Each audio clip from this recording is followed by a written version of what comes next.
lui le bon berger. Ce matin, élève la main, dis merci à ton Dieu. Dis merci à ton Dieu.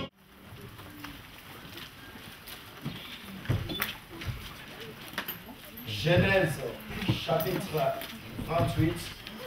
Nous faisons la lecture à partir du verset 10 au verset 22. Je lis au nom de Jésus. Genèse, chapitre 28, verset 10 à 22. Jacob partit de Beersheba et s'en alla à Haran. Il atteignit un endroit où il passa la nuit, car le soleil était couché. Il prit l'une des pierres de l'endroit et la plaça sous sa tête et se coucha à cet endroit. Il eut un rêve. Voici qu'une échelle était dressée sur la terre et sur son sommet touchait au ciel. Et les anges de Dieu y montaient et descendaient. Or, l'Éternel se tenait au-dessus d'elle. Il dit, je suis l'Éternel, le Dieu d'Abraham, ton Dieu, et le Dieu d'Isaac. La terre sur laquelle tu es couché, je te la donnerai à toi et à ta descendance. Ta descendance sera innombrable comme la poussière de la terre. Tu l'étendras à l'ouest et à l'est, au nord et au sud. Toutes les familles de la terre seront bénies en toi et en ta descendance. Voici, je suis moi-même avec toi, je te garderai partout où tu iras et je te ramènerai sur ce territoire, car je ne t'abandonnerai pas, avant d'avoir accompli ce que je te dis. Jacob s'éveilla de son sommeil et dit, certainement, l'Éternel est présent dans ce lieu, et moi, je ne le savais pas. Il eut de la crainte et dit, que cet endroit est redoutable. Ce n'est rien moins que la maison de Dieu, c'est la porte des cieux. Jacob se leva de bon matin, il prit la pierre qu'il avait placée sous sa tête, il l'érigea en stèle et versa de l'huile sur son sommet. Il donna le nom de Bethel à cet endroit, mais la ville avait d'abord porté le nom de Luz. Jacob fit un vœu en disant, si Dieu est avec moi et me garde sur la route où je vais, s'il me donne du pain à manger et des habits pour me vêtir, et si je retourne en paix à la maison de mon père, alors l'Éternel sera mon Dieu. Cette pierre que j'ai érigée en stèle sera la maison de Dieu. Je te donnerai la dîme de tout ce que tu me donneras. Amen. Amen. Nous allons prier Dieu. Seigneur, merci pour ta parole encore une fois ce matin. La Bible déclare que là où il y a 2 ou 3 personnes qui sont réunies en ton nom, tu es au milieu d'eux. Seigneur, ce matin, nous voulons que tu sois Emmanuel, Dieu avec nous. C'est lui qui nous accompagne dans nos difficultés, dans nos problèmes. C'est lui qui pourvoit à tous nos besoins. Sois le Dieu que nous attendons de toi, Papa. De toute éternité, tu es Dieu. Tu n'as pas été créé, Papa. Oh, ce matin, tu veux parler dans le cœur de tout un chacun. Révèle-toi, Papa. Béni soit ton nom, Jésus. Toi qui ramènes toutes les âmes à toi. La Bible nous dit que toutes les âmes sont à moi. Mais l'âme qui pêche, c'est celle qui mourra. Mais ce matin, ton message, c'est que tu ne veux pas qu'une âme meure, Seigneur. Tu veux que chaque âme vienne à toi.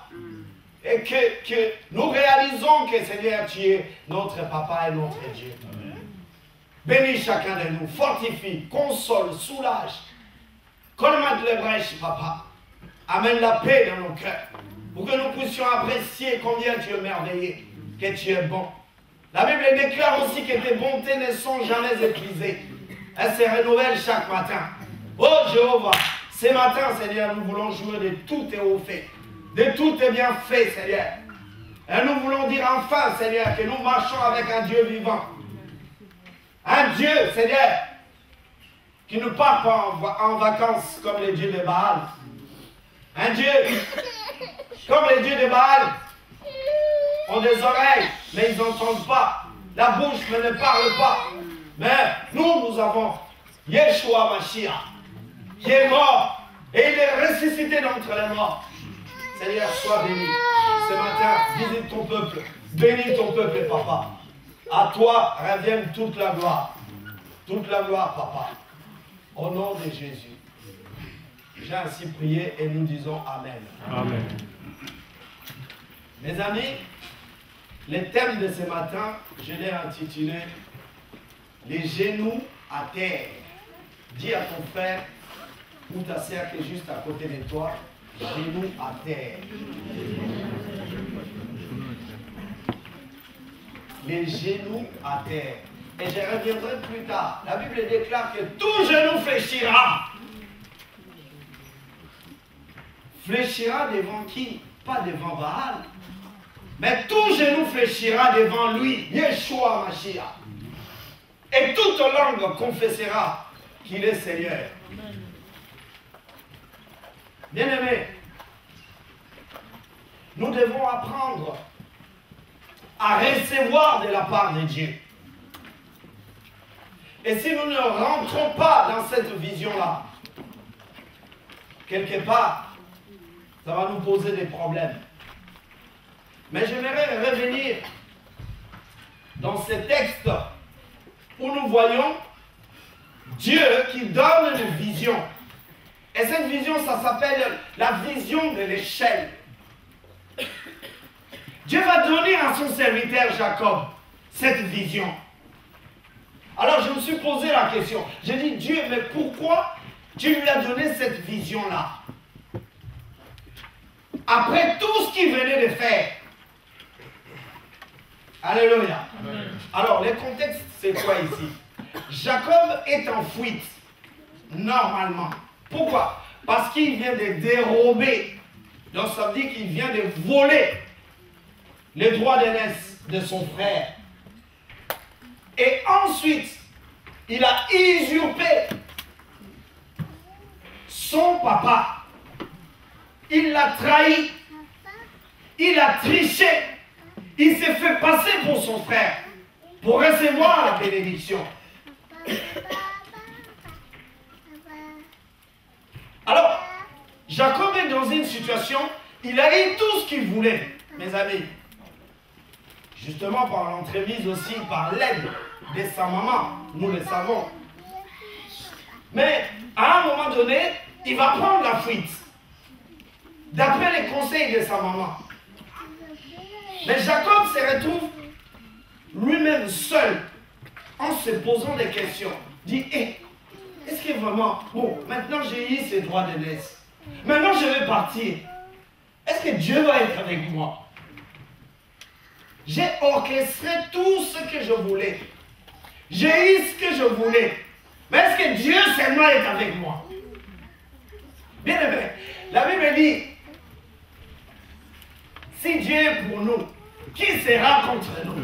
Amen. Bien aimé, tout ce que tu peux faire, tu peux gagner ce monde, tu peux gagner de l'argent, tu peux gagner Yamoussoukro, tu peux gagner Burkina Faso ou le Congo.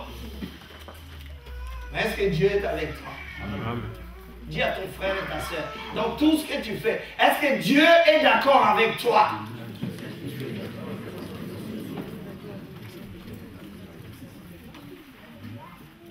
Bien aimé, il arrive à un moment donné, il faut s'asseoir. Je fais telle démarche. Est-ce que Dieu est d'accord avec moi? Jacob se retrouve dans cette situation. Alors il y a eu des doutes dans son cœur. Il y a des inquiétudes. Il devient incertain. J'ai eu ce que je voulais. Mais je suis troublé, mon esprit est troublé. Tous les dégâts que j'ai faits. Maintenant, on m'oblige de fuir. Il faut que je fuis mon frère. Il faut que j'aille loin. Mais dans tout cela, d'après la révélation, n'est-ce pas que c'est moi qui devais recevoir cette bénédiction?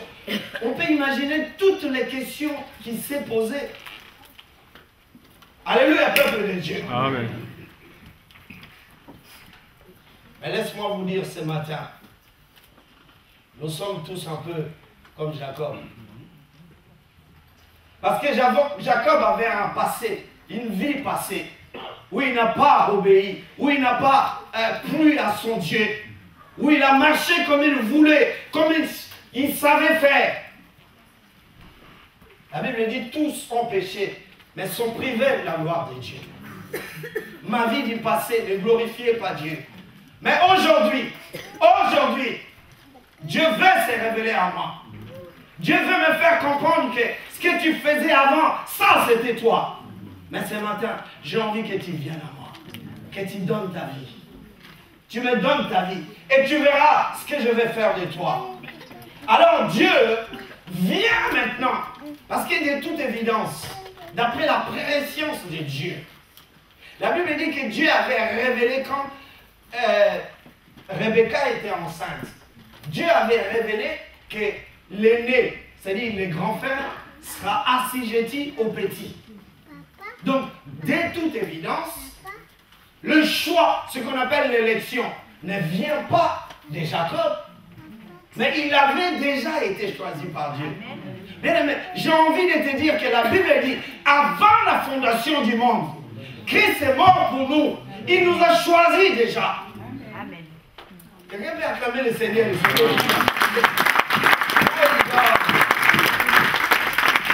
Mais le fait de venir aujourd'hui au culte, moi je ne comprends pas. Il y a certaines personnes avant de venir au culte sont fières, tout et tout, comme si c'est par leur beauté, par leur façon de faire les choses, tout. Je viens à l'église, je veux voir papa, les confiants, ainsi de suite, tout et tout.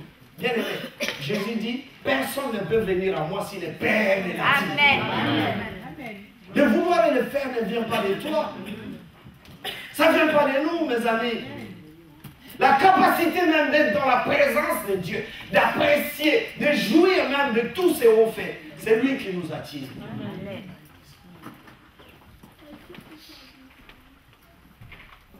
Alors, comme de toute évidence ou de toute éternité, Dieu a déjà un plan pour toi et moi. Amen.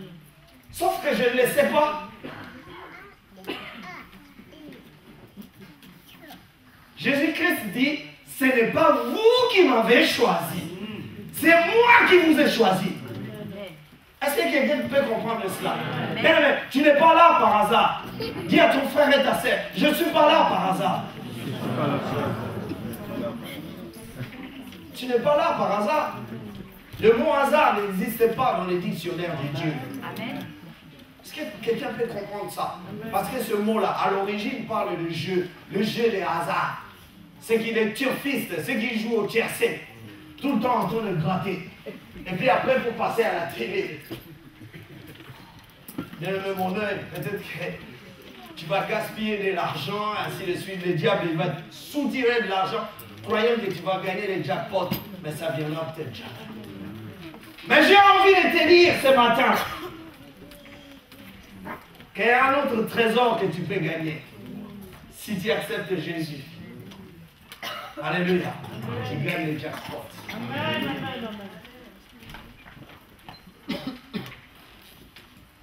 Jacob était troublé. Il ne savait plus quoi faire. Alors Dieu vient vers Jacob. Nous allons le lire dans le verset, au verset 15. Quand Dieu est venu se révéler à lui, il lui donne cette vision de l'échelle. Et nous allons décortiquer cela. Je lis la parole de Dieu, le verset 15. Voici, je suis moi-même avec toi. Je te garderai partout où tu iras et je te ramènerai dans ce territoire, car je ne t'abandonnerai pas avant d'avoir accompli ce que je dis. Amen. Amen. Donc là, Dieu vient. Alléluia. Oh my God. J'ai envie de dire bisous Seigneur Jésus. Mais regarde comment j'étais dans le passé. Dans mon passé, je faisais ce qui ne le glorifiait pas. Mais un jour, Jésus m'arrête. Et il se révèle à moi. Il dit, je suis ton Dieu. Je vais te faire du bien. Mais est-ce que Dieu cautionnait ce que faisait Jacob? Non, du tout. Du tout. Est-ce que quelqu'un me comprend ici? Dieu ne cautionnait pas ça. Dieu est arrivé au bon moment parce qu'il avait fait une promesse à Jacob. Parce qu'il l'avait déjà choisi. Comme toi et moi. L'apôtre Paul dit, autant fixé par Dieu. Il s'est révélé à moi. Et là, je deviens l'avorton des apôtres. C'est-à-dire qu'il est le plus petit même de tous les apôtres. Mais autant fixé. Bien aimé, Dieu dit à Jérémie, avant que tu euses été formé dans les ventres de ta mère, moi Dieu je te connaissais. Et je t'ai consacré déjà prophète.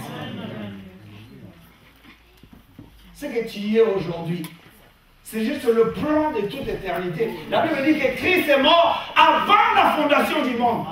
Oh, j'ai envie de dire à quelqu'un ici, est-ce qu'on ne rentre pas dans la vision de Dieu? Jésus, c'est parce qu'il a pris les corps. Il vient juste il y a 2000 ans, il se manifeste physiquement et il accomplit la volonté de Dieu. Mais la Bible dit, au point de vue spirituel, avant la fondation du monde, Christ a été déjà immolé. Amen.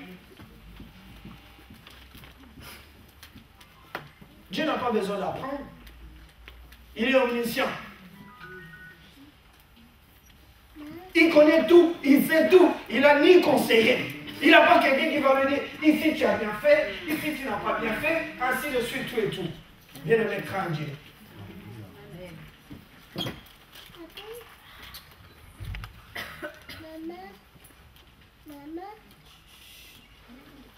Ce qui se passe ici, c'est que Dieu est tellement bon, il veut rassurer son serviteur, comme il peut te rassurer ce matin.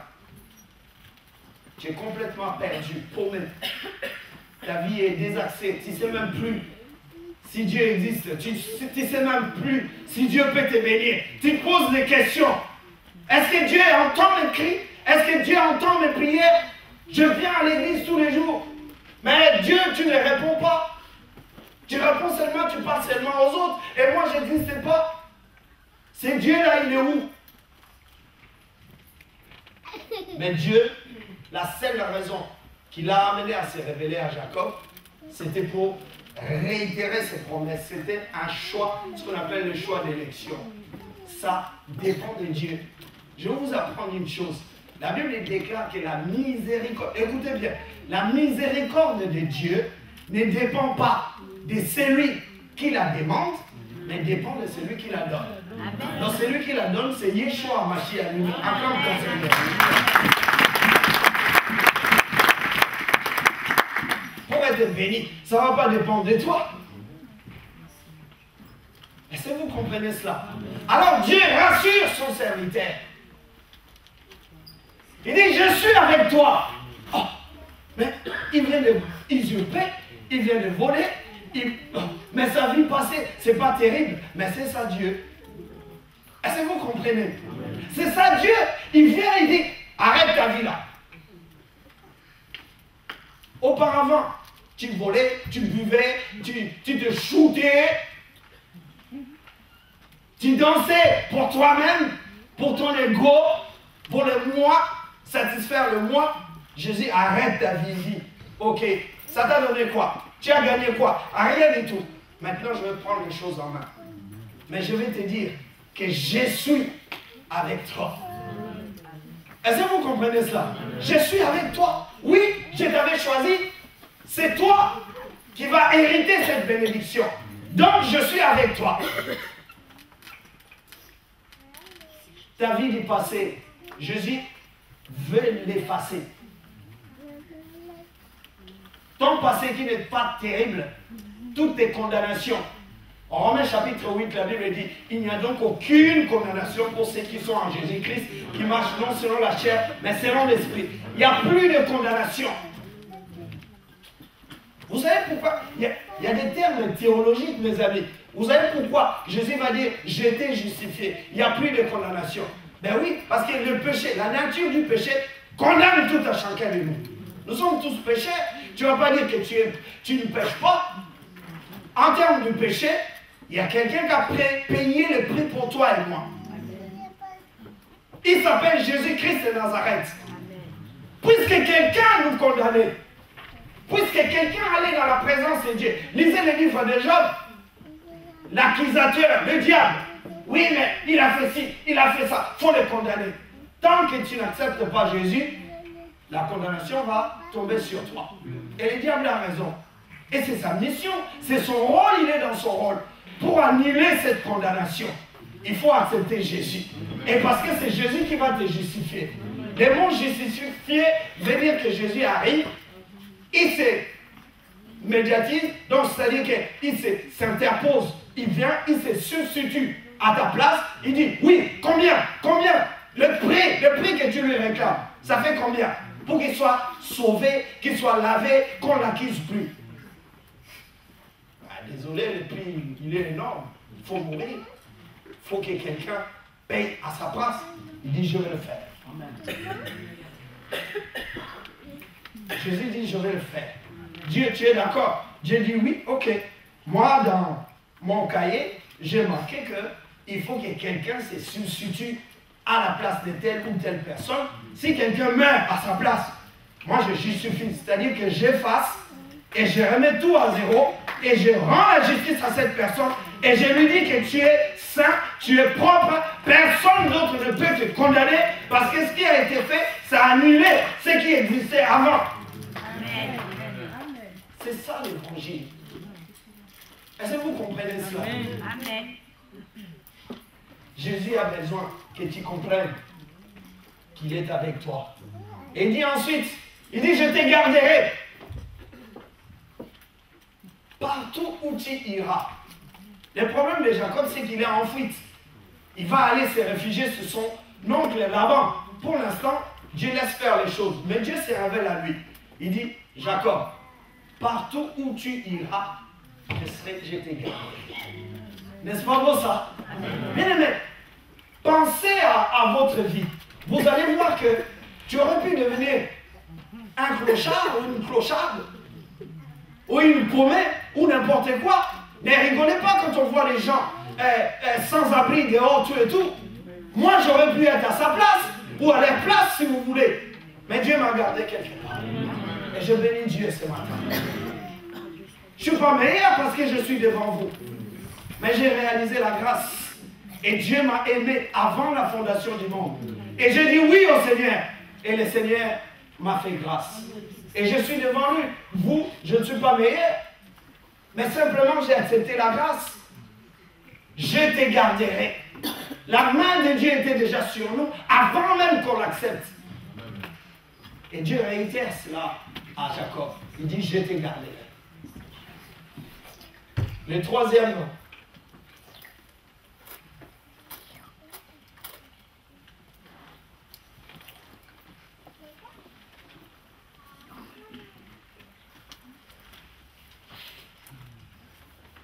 Dieu dit encore à Jacob, il dit, je te ramènerai.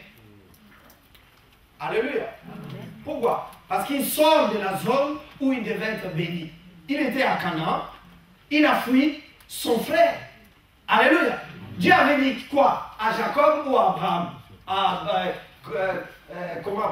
À Isaac. Il dit, quitte le pays, d'abord Abraham, quitte le pays de ton père, va-t'en dans le pays où je te montrerai. C'était Canaan. Là, Isaac était siégé dans Canaan, mais lui, il va fuir Canaan. Pourquoi? Parce qu'il avait fauté, parce qu'il avait trahi son père, parce qu'il avait usurpé le droit d'aînesse à son frère. Mais Dieu dit, je te ramènerai. Dis à ton frère et ta soeur, si tu n'es pas dans la zone de la bénédiction, Dieu te ramènera dans cette zone-là. Dis à ton frère et ta soeur. Mais à condition que tu obéisses à la parole de Dieu. Dieu te ramènera, c'est son rôle. David dit, un jour dans tes parvis, vaut mieux qu'il y ait 1000 ailleurs. Bien-aimé, tu te plais où? Dans les parvis de Dieu ou dans les festivités, dans tout ce qui est l'alcoolisme, ainsi de suite. Et je sais qu'à la sortie ici, il y en a qui vont me charger. Oh, mais on n'a pas arrêté. Le pasteur, il nous a chargé l'alcool. Et oui, je l'ai dit, mes amis.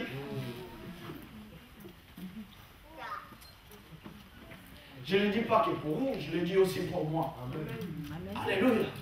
Il vaut mieux qu'on parle des choses qui nous amènent à recevoir la grâce de Dieu que de vanité. Amen. Si on commence à boire ici, là, jusqu'à l'aube, Ça va nous donner quoi? Rien du tout. Mais quand tu pries, tu vas ébranler les ciels. Tu vas bouger Dieu, tu vas toucher le cœur de Dieu. Et tu recevras quelque chose, mes amis. Amen. Alléluia.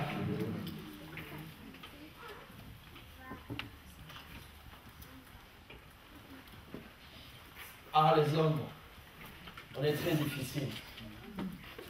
Mais ce qui est intéressant à considérer, c'est au verset 20, 21, on va le lire.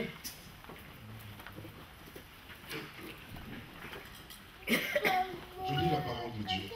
Verset 21. Jacob fit un vœu en disant, si Dieu est avec moi et me garde sur la route où je vais, s'il me donne du pain à manger et des habits pour me vêtir, et si je retourne en paix à la maison de mon Père, alors l'Éternel sera mon Dieu. Amen.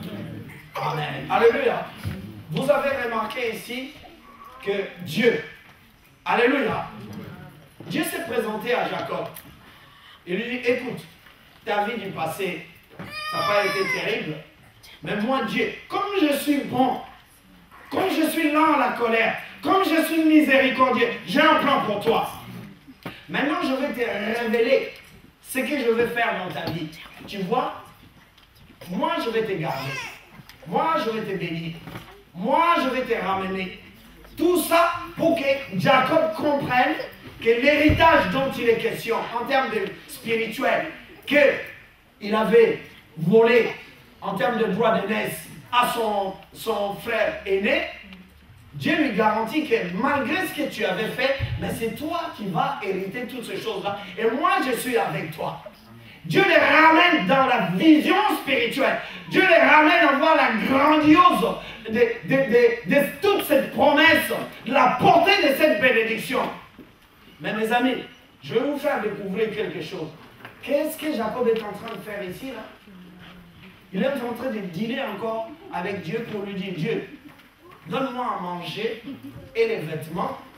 Comme ça, moi, si tu me donnes toutes ces choses-là, toi, tu seras mon Dieu. My God. Je fermais les yeux, je dis, l'homme est attaché vraiment à la terre. Jacob n'a pas compris que la grâce qui lui a été offerte par Dieu, ça n'a rien à voir. Mais dis donc, tu es en train de fouiller. Il y a Dieu lui-même qui a créé les ciels, qui a créé la terre, le soleil, toutes les choses. Mais il te dit, je suis avec toi. Il te dit que je vais t'élever. Il te dit que je vais te bénir. Il te dit, rentre dans son plan d'amour. Mais qu'est-ce que Jacob est en train de faire là? Seigneur, si tu me garantis, puisque je suis en train de fouiller, tu me donnes à manger. Et si, vous avez remarqué là, vous qui êtes intelligent, il y a des si là, c'est les si des conditions.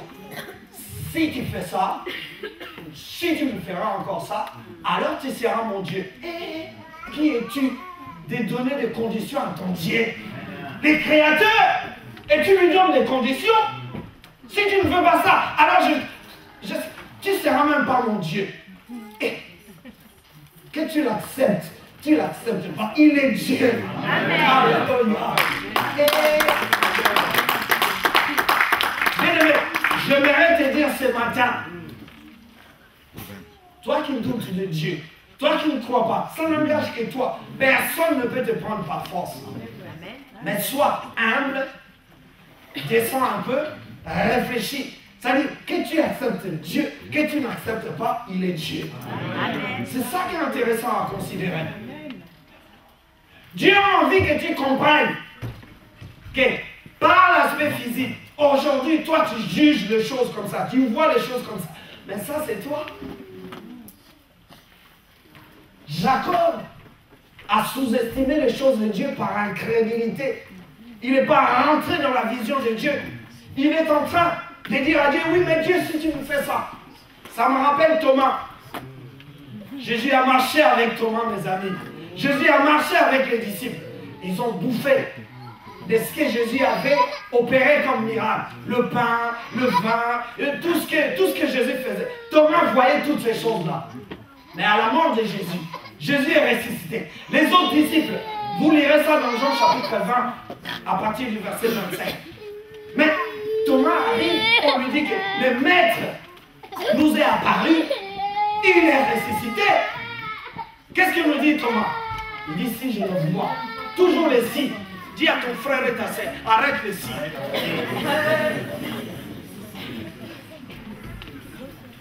Dieu n'est pas obligé.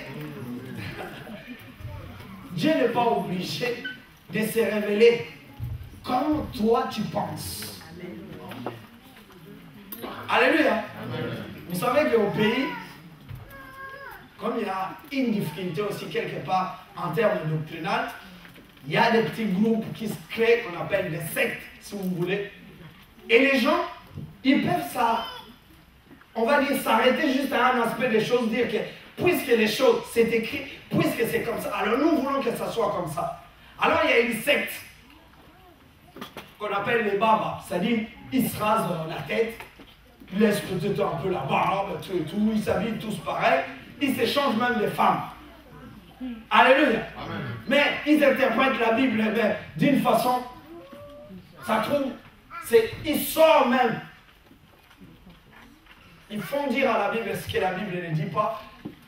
Ils ne laissent pas les choses dans son contexte.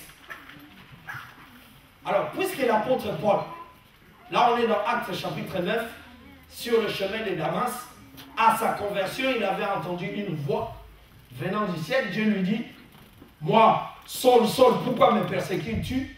Et ils se sont arrêtés là. Ils veulent entendre une voix pour se convertir. Mais le problème, c'est que Dieu vient dans notre vie comme il veut. Peut-être quelqu'un d'autre, Dieu l'a arrêté dans la prostitution. L'autre personne, ça peut être, il était alité, malade, et Dieu a fait grâce, ainsi de suite. Dieu a mis les 1000 façons d'agir dans notre vie. On ne peut pas s'arrêter sur une façon de voir les choses. C'est pour ça, apprends ce matin. Apprends que Dieu est Dieu. Dieu a mis les 1000 manières de te parler.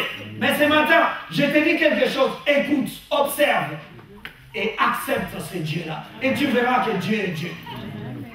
Jacob a négligé l'œuvre de Dieu. Parce que Dieu voulait que Jacob comprenne que voilà, tu as fait ta vie. Ta vie du passé n'était pas terrible. Mais à partir d'aujourd'hui, sache que moi je suis Dieu, je suis avec toi, je te garderai, je te donnerai tout ce que tu voudras, ainsi de suite. Autrement dit, change ta vie à partir d'aujourd'hui. Alléluia, peuple de Dieu. Il y a beaucoup de personnes, nous sommes ici là, qui ont déjà compris, alléluia, peuple de Dieu, que Jésus est Seigneur, que Jésus est Dieu, qu'il faut peut-être arrêter ça, il faut peut-être arrêter telle ou telle vie, mais ils continuent à fonctionner selon les désirs de leur cœur. Ce fut le cas de Jacob pour un certain temps. Jacob ici a négligé la révélation que Dieu lui avait faite. Est-ce que vous me comprenez? On va être pragmatique et systématique. Quand Jacob est arrivé là, il reçoit la vision de l'échelle. Avant que j'explique maintenant la vision de l'échelle, quand il a reçu ça, et Dieu lui a expliqué clairement qu'il pouvait changer. Mais Jacob est parti chez Laban, il est resté combien de temps? 14. Il est resté 20 ans. 14 ans, il a servi 2 fois, 7 fois, et il a fait encore 6 ans de plus. Donc ça y fait au total 20 ans. Bien aimé, vous qui êtes intelligent, si vous regardez à partir du chapitre, suivez la parole de Dieu, à partir du chapitre 29 jusqu'au début du chapitre 32, nulle part, la Bible dit que Jacob, quand il est allé vivre chez Laban, la Bible dit nulle part qu'il a fléchi ses genoux. Quand il avait un problème, il commençait à prier Dieu pour dire Dieu, tu t'es révélé à moi, tu vas agir dans ma vie. Nulle part. Et il s'est découlé 20 ans, mes amis. 20 ans pour quelqu'un qui a reçu la révélation et qui n'a pas bougé d'un seul iota. C'est grave. Quel gâchis pendant 20 ans. Lui qui a reçu la révélation. Encore que il ne savait pas que Dieu existe. Encore qu'il ne sait pas. Je vais vous donner les versets si vous cherchez.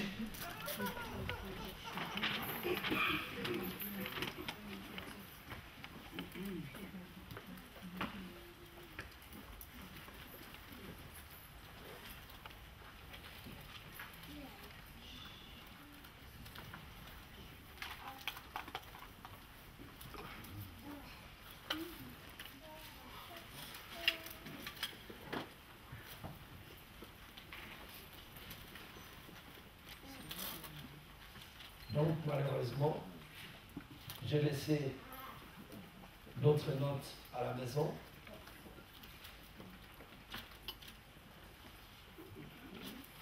Mais c'est quand Jacob est parti qu'il a dit à Laban, bon, c'est pas grave. Donc, pour 20 ans, mais Jacob n'a pas réalisé. Si quelqu'un les trouve, parce que je ne vais pas noter là. Non, c'est dans le chapitre 30. J'avais noté ça, mais j'ai laissé ça, où Jacob a détaillé justement le nombre d'années. Il a passé 20 ans, c'est écrit.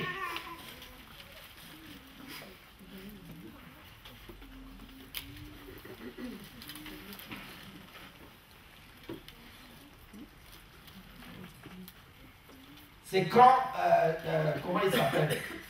Laban l'a poursuivi à la fin. C'est dans le chapitre 31.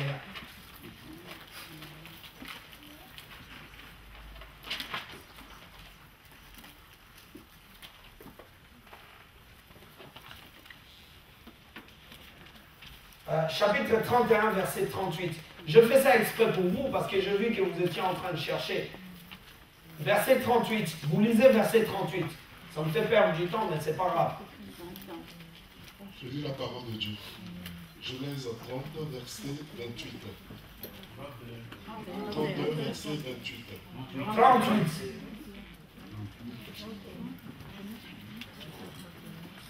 Voilà 20 ans que je passé chez toi. Tes brebis et tes chèvres n'ont pas avorté et je n'ai pas mangé les béliers de ton troupeau. Amen. C'est combien là? Voilà, je vous ai dit 20 ans. Vous croyez même plus? Oui. Alléluia. Amen. C'est bien, vous êtes des verts. Ce que je veux dire, c'est que 20 ans, mes amis, qu'est-ce qui s'est passé chez Laban? Jacob a vécu une vie de désordre.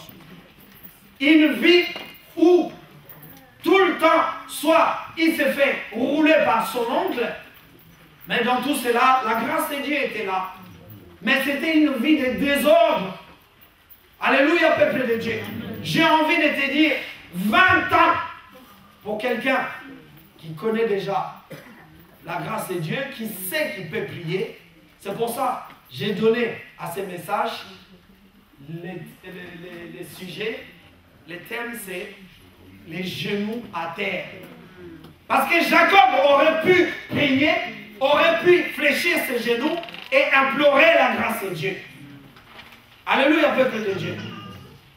Dieu aurait pu changer quelque chose. Il en est de même pour chacun de nous ici. Nous savons ce que nous devons faire, mais nous ne le faisons pas. Et après, on s'étonne qu'on passe à côté. Parce que Dieu veut visiter quelqu'un. Dieu veut changer la vie de quelqu'un. Alléluia, peuple de Dieu. Alors, la vision de l'échelle, c'était quoi la vision de l'échelle? Nous allons prendre l'évangile de Jean, chapitre 1er, verset 51. La vision de l'échelle.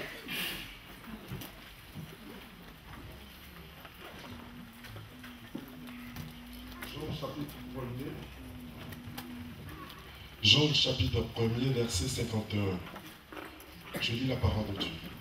En vérité, je vous le dis, vous verrez le ciel ouvert et les anges de Dieu monter et descendre sur le Fils de l'homme. Amen. Amen. Alléluia, peuple de Dieu. Donc Dieu s'est révélé à Jacob. Dieu lui a dit quoi? Regarde cette vision. Il y a une échelle et cette échelle, au sommet de cette échelle, alléluia, il y avait Dieu lui-même. Et il y avait des anges qui montaient et qui descendaient en bas. Jusqu'en bas. Est-ce que vous comprenez? Bien sûr que tu vas me dire, mais l'échelle c'est galère jusqu'au ciel là-bas. Oui, c'est vrai. Mais ce n'est pas à toi de monter sur cette échelle-là. Parce que d'après la révélation, c'est des anges qui montent, qui descendent pour toi. Oh, gloire à Dieu. Mais cette échelle, c'est lui-même Jésus qui se met comme ça, du ciel jusque sur la terre, et les anges vont monter sur lui à cause de tes prières. Alléluia, peuple de Dieu. Est-ce que quelqu'un comprend quelque chose? La révélation que Jésus ou Dieu avait fait à Jacob, c'était une première. C'est-à-dire que Dieu voulait faire rentrer Jacob dans une autre dimension. Il dit peut-être le ciel est loin pour toi. Parce que tu as des problèmes, tu as des difficultés. Mais laisse-moi te dire, maintenant le ciel est proche de toi. Parce que j'ai mis un escalier. J'ai mis une échelle pour toi. Maintenant, reste dans la relation avec moi. Et tu verras comment je suis bon pour toi. Mais Jacob n'a jamais utilisé cette échelle. Alléluia. Pendant 20 ans. Pendant 20 ans, il n'a pas utilisé cette échelle. Est-ce que quelqu'un comprend quelque chose? Bien aimé, on est dans Exode chapitre 17. Est-ce que vous me suivez là? La Bible dit que Amalek était en train de faire la guerre à Israël. Écoutez bien, peuple de Dieu. Maintenant, Dieu dit à Moïse, il dit, Moïse, tu vas combattre Amalek.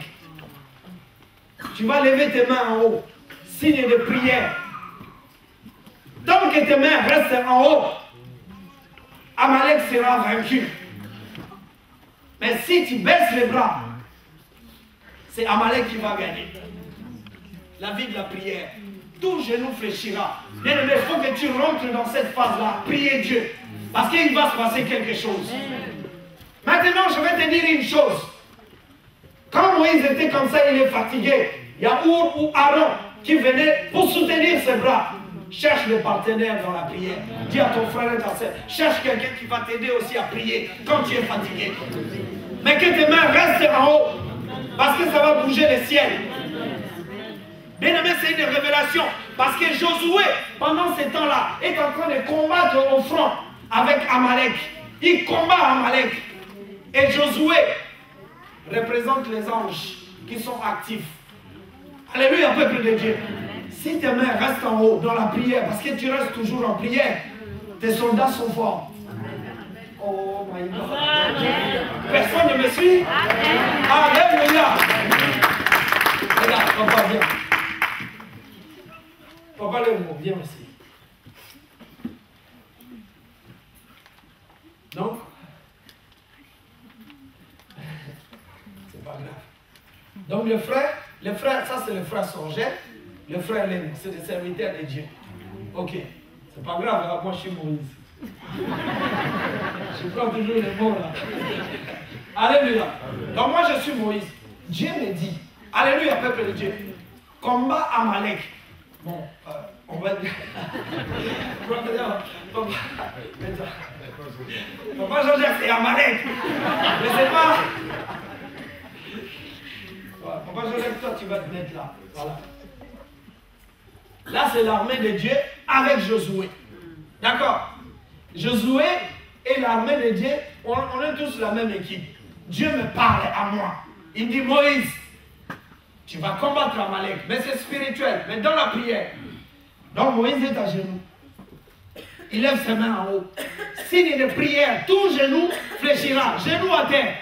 Il dit, tant que tes mains restent en haut, pour supplier Dieu, pour prier Dieu. Josué et l'armée, avec le frère Sorgel, ils sont en train de vaincre sur Amalek. Mais si, une fois que je baisse mes mains, j'arrête de prier, le Amalek prend la force. Il commence à détruire justement l'armée de Dieu. Donc, Josué est au front, parce que lui, il est sur le terrain des combats. Mais moi, je suis caché dans la prière, dans une montagne. Donc, ma prière donne la force à Josué. Est-ce que vous comprenez ça? Donc, la révélation que Dieu nous a donnée dans les livres de Jacob, dans Genèse, quand il a parlé à Jacob, pardon, il dit qu'il y a une échelle, Dieu est au sommet, mais pour atteindre Dieu, les anges descendent et remontent. Amen. Si nous-mêmes, nous prenons cette échelle-là, nous allons nous fatiguer. Mais la force de permettre aux anges de monter et de descendre, c'est la vie de la prière. Plus je suis en prière, plus mes anges sont rapides. Alléluia. Si j'arrête, ils commencent. Il y en a ici, comme ils prient, les anges boitent. Alléluia, peuple de Dieu. Vous vous rendez compte? Comme les ralentis. C'est-à-dire la bénédiction. Tu commences à prier. Seigneur, tu dis par exemple, Seigneur, donne-moi du travail. Le travail est là. Les anges arrivent, tu arrêtes de prier parce qu'il y avait un problème. Maintenant, l'ange voulait justement prendre les blancs. Donc, il y en a ici. L'air de bénédiction, il restait jusqu'à un petit poil comme ça. L'ange est resté comme ça. Alléluia. Amen. Dis à ton frère et ta soeur, réveille-toi dans la prière.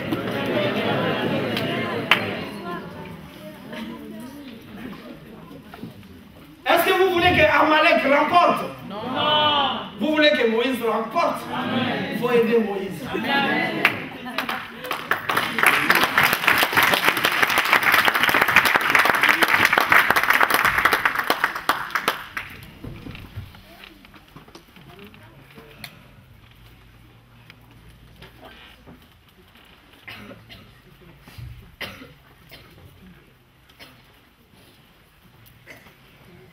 Bien aimé, la Bible dit que quand Daniel priait Dieu pendant 21 jours, alléluia, la Bible dit que Dieu a envoyé un ange, premièrement, pour répondre à la prière faite par Daniel. Mais la Bible déclare aussi qu'il y a une guerre. C'est-à-dire que quand un chrétien prie, il déclenche la guerre. Je veux que vous compreniez cela. L'échelle, oui, j'ai l'échelle, j'ai Jésus. Mais est-ce que mes anges sont actifs? Il y a 3 raisons qui font définir le ministère des anges dans notre vie. Ils sont là pour nous protéger. Parce que si Dieu avait montré la vision à Jacob, c'est pour lui dire, je te garderai, je suis avec toi. Mais en réalité, les anges montent et descendent parce qu'ils communiquent avec Dieu. Mais quand ils descendent, attention, je vous avais fait un témoignage ici d'un pasteur blanc qui était parti en mission au pays, dans un village du côté de Burkina Faso. Et quand il priait là-bas, il y avait des sorciers qui l'attaquaient. Et quand il venait, les sorciers voyaient un homme géant. Ah, il dit, mais ce pasteur-là, il est bizarre. Il a des grilles ou quoi? Ils sont partis. Alors, dans le même temps, dans ces villages, il y avait une femme qui faisait la lèpre. Donc, tous les villageois, comme c'est à moitié islamisé, tous les villageois ont fui cette femme-là. Le missionnaire y a été et il a commencé à côtoyer cette femme-là, à lui parler de l'amour de Jésus. Et du coup, Jésus a fait quelque chose. La femme est devenue pure. La réputation s'est répandue dans tous les villages. Et les gens commençaient maintenant à venir chercher les blancs. Il y en a qui disaient que c'est des gris des blancs. Alléluia, peuple de Dieu. Alors que c'était l'évangile. Ce qui s'est passé, c'est que 2 sorciers têtus, ils ne voulaient pas céder. Ils étaient là pour interpeller encore d'autres villageois pour dire non, non, c'est pas notre Dieu, c'est nos petits dieux là, les âmes que nous prions. Alors que c'est des gris-gris. Et à chaque fois, pris de colère parce que le blanc commençait petit à petit à prendre beaucoup de terrain. Et ils étaient colères. Il fallait l'attaquer, mais spirituellement, pas physiquement. Les sorciers, ils l'attaquent que spirituellement. Alléluia. Les sorciers, ça peut être quelqu'un qui est en face de toi, ça peut être ta maman, ça peut être ton père, ça peut être n'importe qui. Mais il agit que dans la nuit. Alors comme il venait dans la nuit, là où le pasteur dormait, il voyait un homme géant. Petit, vous cherchez quoi là? À chaque fois, ils se barraient.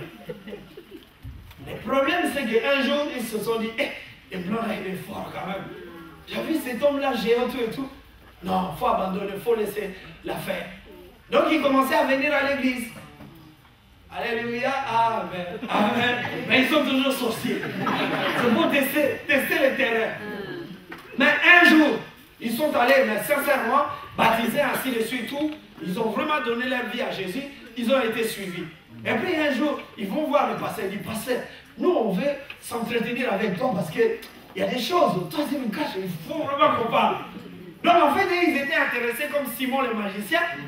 Ah, cet homme géant là, dit, si on peut avoir nous aussi un homme géant comme ça, c'est formidable. Alléluia, peuple de Dieu. Alors il demande à l'homme de Dieu, oui, mais est-ce que toi, t'as pas, tu nous caches des choses? Il dit, mais non, c'est la Bible. Non, toi.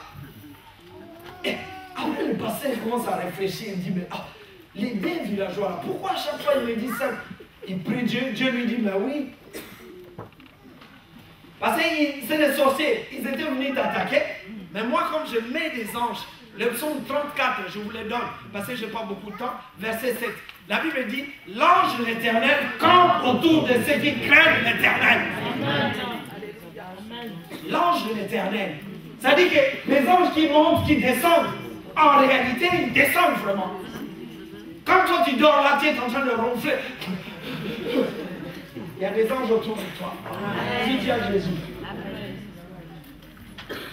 Parce que la Bible dit, l'ange de l'Éternel campe où? Mais oui, mais il faut se poser des questions autour de ceux qui craignent l'Éternel. Est-ce que tu crains Dieu? Bien aimé, les cauchemars là, les cauchemars qui te poursuivent, parce que tu ne veux pas craindre. Dieu peut t'ouvrir les yeux à expérimenter d'autres choses, à voir les choses. Mais quand tu commences à craindre l'Éternel, avant même qu'ils arrivent vers toi, ils vont rencontrer des anges. Parce qu'ils te gardent. La Bible dit, c'est lui qui garde Israël de sommeil et de l'or. Les anges de l'Éternel, ils sont en permanence parce que tu es en prière. Est-ce que tu fléchis tes genoux? Est-ce que tu pries? Est-ce que tu crains l'Éternel? Deuxièmement, les anges sont des messagers. Ils viennent, Dieu les envoie pour nous donner des messages. Bien aimé, soit tu peux les recevoir en vision, soit tu peux recevoir vraiment quelqu'un. Mais Dieu peut utiliser un pasteur, un frère ou une sœur. C'est une autre façon aussi que Dieu agit. Ça peut être un ange dans ce sens-là pour toi, pour te donner le message de Dieu. La Bible dit que Dieu a appelé Marie. Il dit, Marie, tu seras enceinte. Et quand Marie est devenue enceinte, ça a créé des problèmes dans son foyer. Alléluia, peuple de Dieu. Mais Dieu a envoyé l'ange Gabriel. Il dit, Gabriel, va donner le message. Bien-aimé, tu n'es pas en relation avec Dieu. C'est pour ça que tu ne vois pas toutes ces choses-là. Mais laisse-moi te dire, l'échelle est déjà là. Mais il faut que tu fléchisses tes genoux pour que cette échelle-là commence à travailler. Les anges commencent à monter, à descendre pour toi.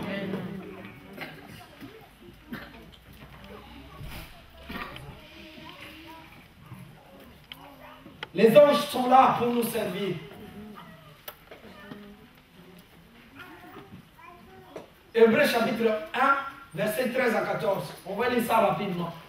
Et il est déjà midi.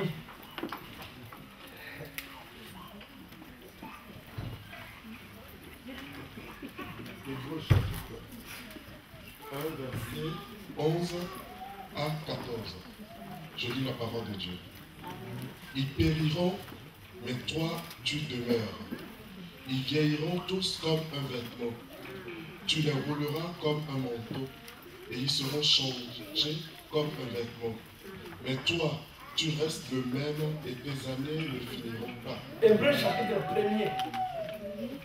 C'est ça? Oui. Verset 13 à 14. À 13 à 14. Je lis la parole de Dieu. Et auquel des anges a-t-il jamais dit, assieds-toi à ma droite, jusqu'à ce que je fasse de tes ennemis ton marche-pied. Ne sont-ils pas tous des esprits au service de Dieu, envoyés pour exercer un ministère en faveur de ceux qui doivent hériter du salut? Amen. Amen.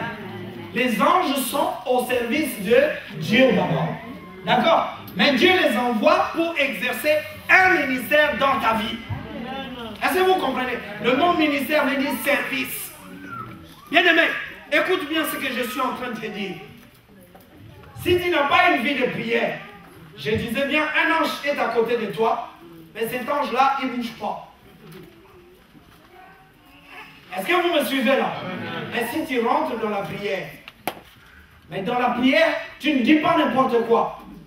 Les anges n'obéissent qu'à une parole reconnue selon Dieu.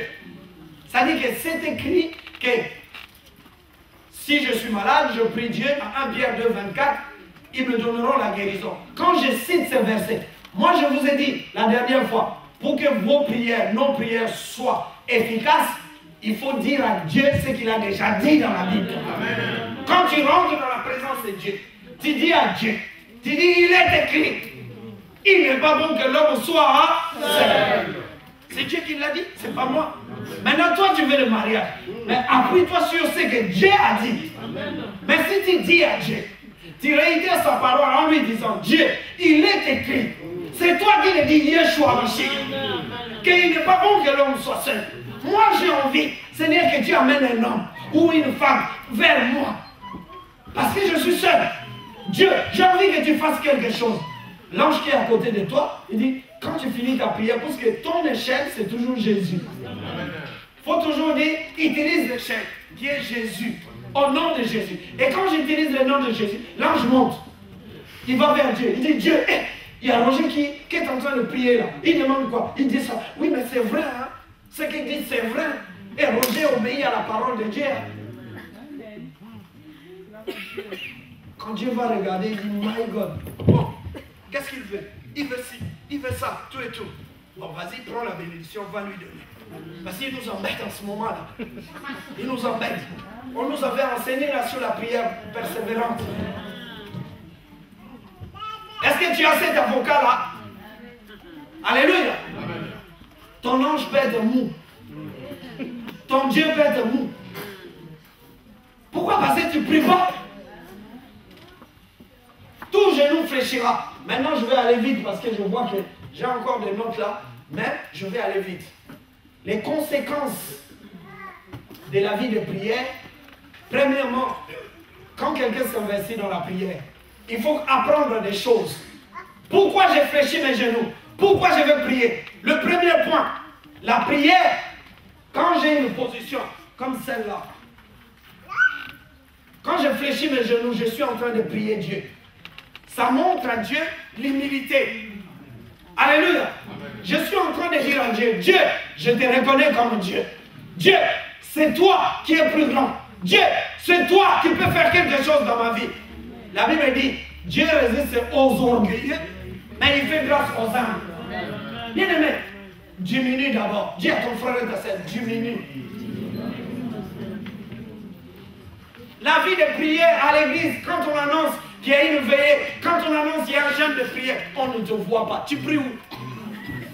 Tu pries où, ma sœur, mon frère? Mais dès qu'il y a un problème, c'est toi le premier à parler. Oui, mais on m'a oublié, on ne fait rien pour moi. Et la Bible dit, tout genou fléchira. Bien aimé, c'est dans l'humilité que tu peux recevoir. C'est toi seul avec ton Dieu. Les pasteurs sont là pour t'accompagner à recevoir cette grâce-là. Il y a des gens, c'est difficile, surtout dans la culture française. Je vous ai dit la dernière fois, jeûner, ça devient tout un bablesse. Toute une problématique. Ah, je ne vais pas manger à midi, est-ce que ça se fait? Oh non! Tu ne vas pas mourir. Je te dis à ton frère et ta sœur, un jour tu ne vas pas mourir. Dis à ton frère et ta sœur.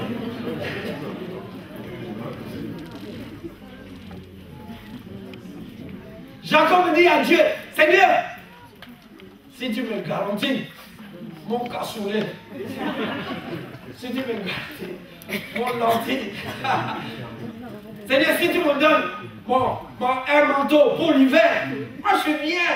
Comme ça, je t'accepterai comme Dieu. Eh, my God! Mais quand on voit le roi Salomon, Dieu lui dit, tu ne manques pas. Il dit, Seigneur, je n'ai même pas besoin d'or et d'argent. Donne-moi la sagesse. Donne-moi la sagesse, Dieu. que je juge ce peuple-là. Dieu dit, waouh! Il n'a pas choisi une voiture, il n'a pas choisi de gagner Monoprix, ou alors, comment dirais-je, l'éclair. Parmi nous ici, direct, je vais être directeur, Seigneur. Le centre de l'éclair. Donc j'ai assez bavé. J'ai gratouillé tout et tout. À chaque fois, c'est moi qui balayais, Seigneur. Assez, c'est assez. Tu dis dans ta parole. Oui, c'est vrai aussi. Mais tu peux dire à Dieu, Seigneur, donne-moi un don de guérison. Parce que vous savez, quand tu demandes ce qui est spirituel, admettons que Dieu te donne un don de guérison. Mais tu peux rencontrer un richissime. Il vient vers toi, il est malade. Lui, il a tout. Mais il arrive, sa santé est bousillée, ainsi de suite. Tu lui imposes la main. Tu dis au nom de Yeshua, sois guéri. Cette personne va partir et dire, toi, tu es quelqu'un, toi. Allez, prends la maison, la voiture, prends. C'est pour toi. Je peux le faire. Pourquoi nous, on connaît Moïse aujourd'hui? J'ai dit, Moïse, je ferai toi. Je ferai, toi tu deviendras Dieu devant Pharaon. Vois, je te fais Dieu devant Pharaon. Bien aimé, recherchez premièrement le royaume et la justice de Dieu. Vous savez que le diable, pour tout genou fléchira. Pour l'instant, le diable n'a pas encore dit à Dieu, à Jésus clairement, que Jésus tu es Seigneur. Il n'a pas encore fléchi les genoux. Parce qu'il est dans son ministère, selon 2 Corinthiens, chapitre 2, verset 4. Il est aveugle les gens pour qu'ils ne visent pas la gloire de Dieu, qu'ils ne voient pas la gloire de Dieu. Et c'est le diable qui agit dans ce sens-là. Tu veux aller prier, lourdeur, toujours télé, il y a beaucoup de choses. C'est le diable. Parce qu'il ne veut pas que tu vois la gloire de Dieu. Il ne veut pas que tu pries. Mais écoutez bien ce que je suis en train de vous dire. À la fin, avant que nous vivons ce qu'on appelle le millénaire, c'est-à-dire de toute éternité avec Jésus, où lui-même il est roi, le diable sera arrêté, enfermé.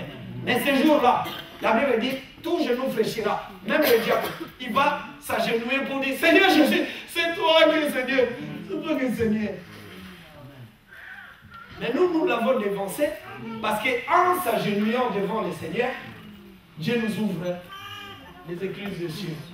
Quelqu'un veut que le ciel lui soit ouvert, avec qu'il fléchisse ses genoux, qu'il reconnaisse que Yeshua Mashiach est Seigneur à la gloire de Dieu le Père.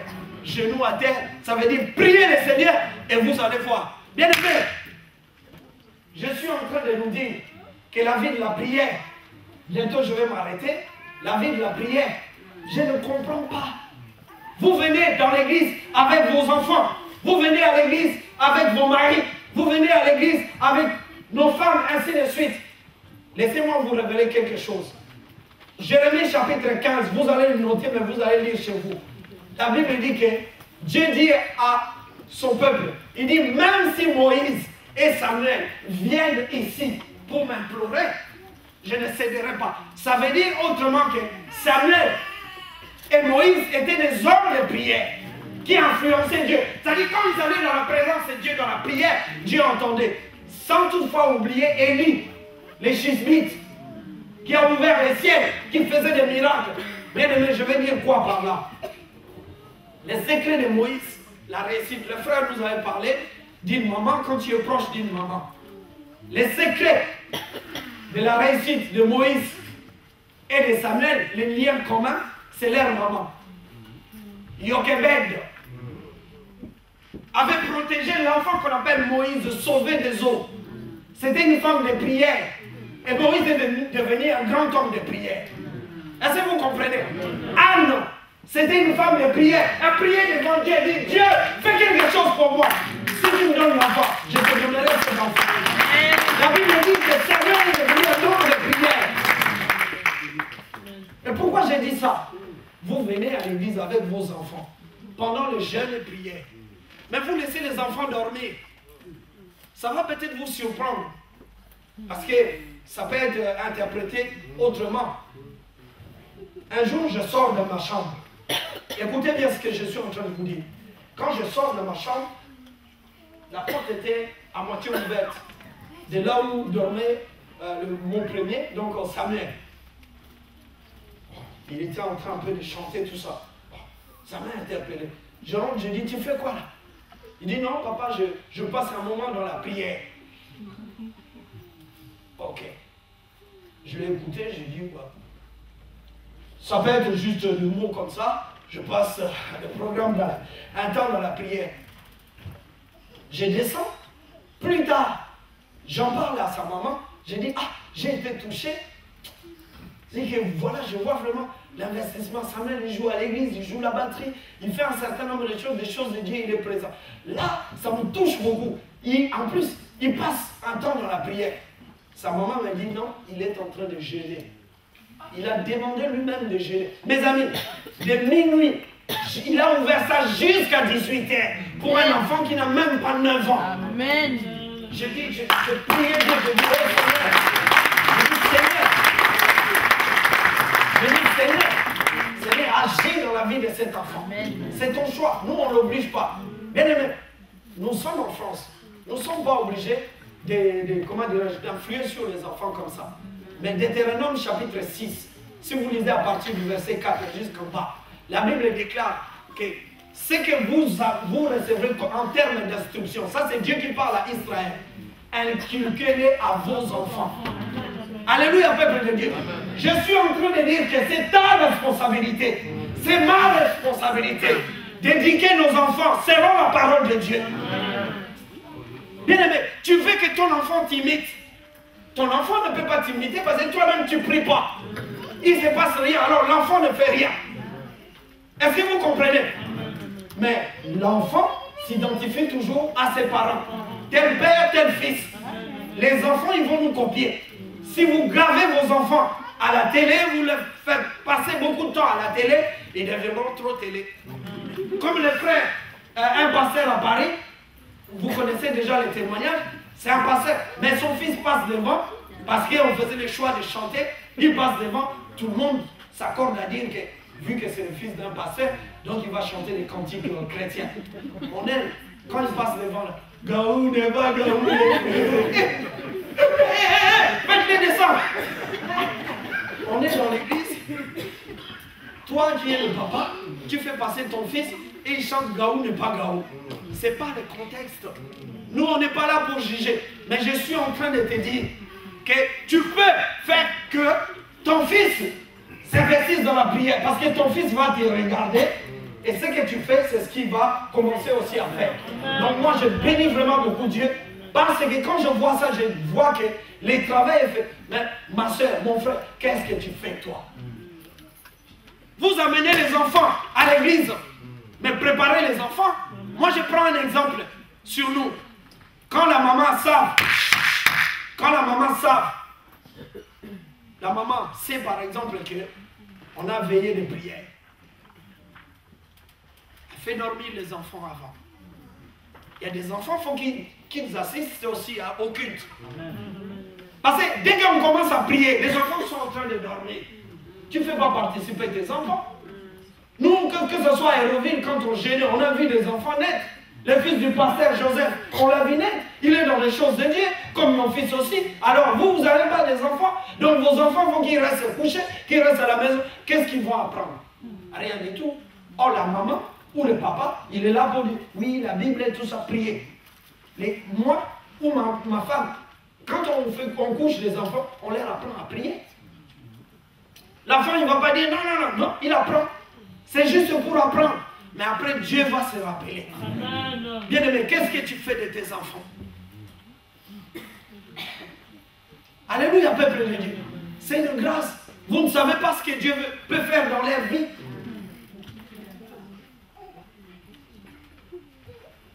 Pour m'arrêter, je réitère encore ce témoignage. C'est un pasteur, il y avait des enfants, il y en a un qui était handicapé. Alléluia, peuple de Dieu. Je vais m'arrêter là. Il y a deux enfants, donc c'est un pasteur. Mais dans cette famille-là, malheureusement, il y en a un qui était handicapé. Donc le pasteur, il est assidu, il va à l'église, il chante, il prie, tout. Les gens se moquent de lui. Vous connaissez la suite. Et un jour, donc les gens ont prié aussi. Un jour, les enfants, ils font un culte, puisqu'ils voient faire leurs parents. Et les petits handicapés là, étaient là aussi. Mais maintenant, celui qui était un peu plus âgé, il dit, bon, on va chanter. On fait comme papa. Il commence à chanter, à chanter. Après, ils disent, bon, maintenant, c'est la parole. Il commence à prêcher, ainsi de suite, tout ça. L'autre, il suit. Et après, il dit, bon, maintenant, c'est le moment. Imposition des mains, on va prier, on va prier. C'est des gamins. Leurs parents n'étaient pas là, ils étaient sortis. Et après, écoutez bien ce que je suis en train de dire. L'aîné, il dit à son cadet, alléluia, il dit au nom de Jésus, je te dis lève-toi. Est-ce que vous me suivez là? Il dit au nom de Jésus, je te dis lève-toi. Et petit qui est handicapé, que les parents savent que longtemps, l'enfant n'a jamais marché. Les gamins marchent. Amen. Ils se mettent debout, ils marchent. Il vient vers son frère. Michael, il vient vers son frère. Et le frère, il a peur. Tu marches, toi. Oh. Mais c'était la prière. Mais les gamins, il a eu peur parce qu'il n'a jamais vu son frère marcher. Il dit, hé, tu marches. Quelques temps après, ça sort à la porte. Parce que les parents ont donné les consignes. Si on sort, vous enfermez. Si on ne sait jamais. Et puis ils ont... Et les petits là, tout le monde s'est parlé, tout ça, pour se cacher parce que pour eux c'était grave. Ce qu'ils ont fait, pourquoi il a marché? Alléluia. Alors les parents arrivent. Mais qu'est-ce qui se passe là? Pourquoi ça? Et lui, il est où? Non, papa, non, il faut que je t'explique. Non, c'est-à-dire que, oh, mais sois calme, mais qu'est-ce qui s'est passé? Tu as frappé ton frère là? Non, papa. Non, je vais t'expliquer. Non, c'est-à-dire que, donc, on a fait comme vous. On était en train de vous imiter, à faire un culte, ainsi de suite. Et on a prié pour. Et puis, il a marché. Il est où?